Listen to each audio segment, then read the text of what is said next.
अलैहि अजरन इल्लल मवद्दता फिल कुर्बा। यहाँ इरशाद रब्बुल इज्जत हो रहा है कि ए रसूल, इनसे कह दीजिए कि अजर रिसालत कुछ नहीं है सिवाय इसके कि मेरे अकरबा से मोहब्बत की जाए, बल्कि यहाँ लफ्ज़ मवद्दत इस्तेमाल हुआ है। अगर इस पर हम गौर व फिक्र करें तो हम इस नतीजे पर पहुंचेंगे कि ये कोई अपने कुनबे की का कसीदा नहीं पढ़वा रहे थे, खुदा ना खास्ता, मतलब नाउजुबिल्लाह रसूलुल्लाह सल्लल्लाहु अलैहि वसल्लम, बल्कि उन्होंने मोहब्बत का हुक्म इसलिए दिया क्योंकि अहले बैत ही सफीना निजात हैं। अगर हम उनसे मोहब्बत रखेंगे तो जाहिर है हम उनसे कल्बी तौर पर जुड़ जाएंगे और उनकी इक्तिबा करेंगे, क्योंकि वो हमारे लिए, उनके किरदार हमारे लिए नमूने अमल हैं और इसी में हमारी दुनिया भी है और दीन भी। तो ये हमारे लिए राह निजात है। अजीजों, आज के अय्याम जिस इमाम की शहादत से मंसूब हैं, यानी इमाम ज़ैनुल आबिदीन अलैहिस्सलाम, और आज की मजलिस भी आप ही की शहादत के सिलसिले में उसका एहतमाम किया गया है। इमाम ज़ैनुल आबिदीन अलैहिस्सलाम फरमाते हैं कि अरे, हमसे मोहब्बत का हुक्म आया था, हमसे मोहब्बत का हुक्म आया था।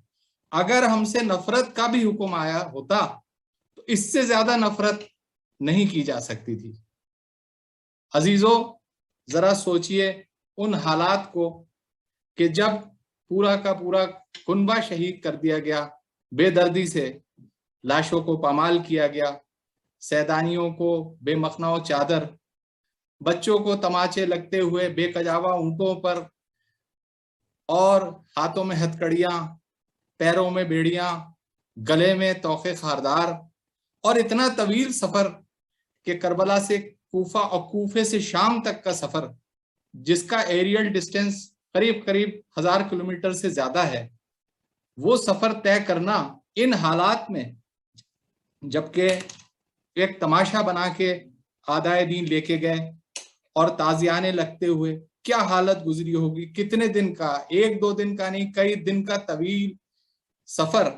और उस हालात में भी, उन हालात में भी आपने तबलीग के चिराग को रोशन रखा। किस तरह के हालात और उनमें किन हालात में तबलीग। हमारी जानें कुर्बान हो जाएं उन हस्तियों पर सलाम कि जिन्होंने तबलीग का चिराग इन हालात में भी बुझने नहीं दिया। मेरे वालिद मरहूम के कसीदे का एक शेर है कि किस कदर काली घटाएं, किस कदर तेज आंधियां, कितने तूफानों में घिरकर जल रही है शम्मे दी। और यही नहीं, इन्हीं हालात के बाद जब अली के शेर को थोड़ी देर के लिए मिंबर मिला, और वो भी बातिल का मिंबर, जिसकी हैसियत हमारे सामने सिर्फ लकड़ी के मलबे के अलावा कुछ नहीं है, लेकिन जब वारिसे मिंबर ने कदम उस पर रखा तो वही मिंबर हमारे लिए मुतबर्रिक हो गया। और जब वारिस मिंबर आके बोला तो कुछ इस तरह से बोला कि बातिल को लगा कि अगर इन्हें रोका नहीं गया तो कुछ ही घड़ी में हमारा तख्ता पलट जाएगा। तो बातिल ने कोशिश करी रोकने की। आपको पता होगा, मजलिस में आप सब सुनते हैं कि अजान, मुनादी को कहा गया कि अजान दो, और वही उसकी रुसवाई का सबब बना।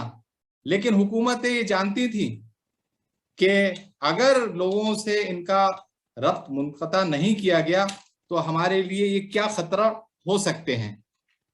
तो इमाम की जिंदगी के ऊपर अगर आप नजर डालें तो आपकी जिंदगी का बहुत सा अरसा ऐसा है जो तकरीबन नजरबंदी के अंदर गुजरा है, लेकिन इमाम ने वहां भी तबलीग को तर्क नहीं किया, बल्कि एक ऐसा मुनफरिद अंदाज आपने इख्तियार किया, दुआओं के जरिए तबलीग करी कि जिनका मजमुआ हम और आप तक सहीफतुल कामिला की शक्ल में आया। और यही नहीं, ऐसे तवील सजदे ایسی عبادات کہ زمانہ حیرت میں پڑ گیا. ان ساری مشکلات کے بعد بھی اللہ کا وہ شکر. کسی خطیب نے ایک جملہ اپنی تقریر میں کہا تھا کہ اللہ کے وجود کو ثابت کرنے کے لیے بہت سی دلیلیں ہو سکتی ہیں، سائنسی، منطقی وغیرہ، لیکن اللہ کے وجود کو ثابت کرنے کے لیے سب سے بڑی دلیل امام حسین علیہ السلام کا وقت عصر سکون ہے. اس کے اوپر جوش ملی آبادی قل اللہ مقامہ فرماتے ہیں، ہاں وہ حسین جس کا ابد آشنا سی بات کہتا ہے گاہ گاہ حکیموں سے بھی یہ بات، یعنی درون پردہ صدرنگ کائنات ایک کارساز ذہن ہے، ایک ذی شعور ذات سجدوں سے کھینچتا ہے جو مسجود کی طرف. ارے تنہا وہ ایک اشارہ ہے معبود کی طرف. اگر میں یہ کہوں تو یہ مبالغہ نہیں ہوگا کہ اللہ کے وجود کو ثابت کرنے کی دلیل امام حسین علیہ السلام کا وقت عصر کا سکون اور امام زین العابدین علیہ السلام کی وہ عبادات، وہ طولانی سجدے جن کی بنا پر آپ کو زین العابدین کہا جاتا ہے، یعنی عابدین کی زینت. یہ مبالغہ نہیں ہوگا، بلکہ جو بھی اس حالت میں امام کو سجدہ کرتے دیکھے گا تو کہے گا کہ یہ سجدہ ضرور معبود حقیقی کو کیا جا رہا ہے، اس کے علاوہ اور کوئی معبود جھوٹا خدا نہیں ہو سکتا کہ ان حالات میں جو ہے اس کو سجدہ کیا جائے. تو عزیزو، یہ تھے چند تمہیدی گفتگو جو میں نے اپنے ٹوٹے پھوٹے الفاظ میں آپ کے سامنے بیان کی. ہم آج سب یہاں پر موجود ہیں، اس مجلس کا اہتمام کیا گیا ہے کہ ہم امام عصر علیہ السلام کی بارگاہ میں امام زین العابدین علیہ السلام کی شہادت کا پرسہ دیں. اور جیسا کہ ہمارا طریقہ ہے کہ ہم مجلس کا اہتمام کرتے ہیں جس میں سوز و سلام، مرثیہ، تقریر، مجلس، نوحہ خوانی اور سینہ زنی ہوتی ہے،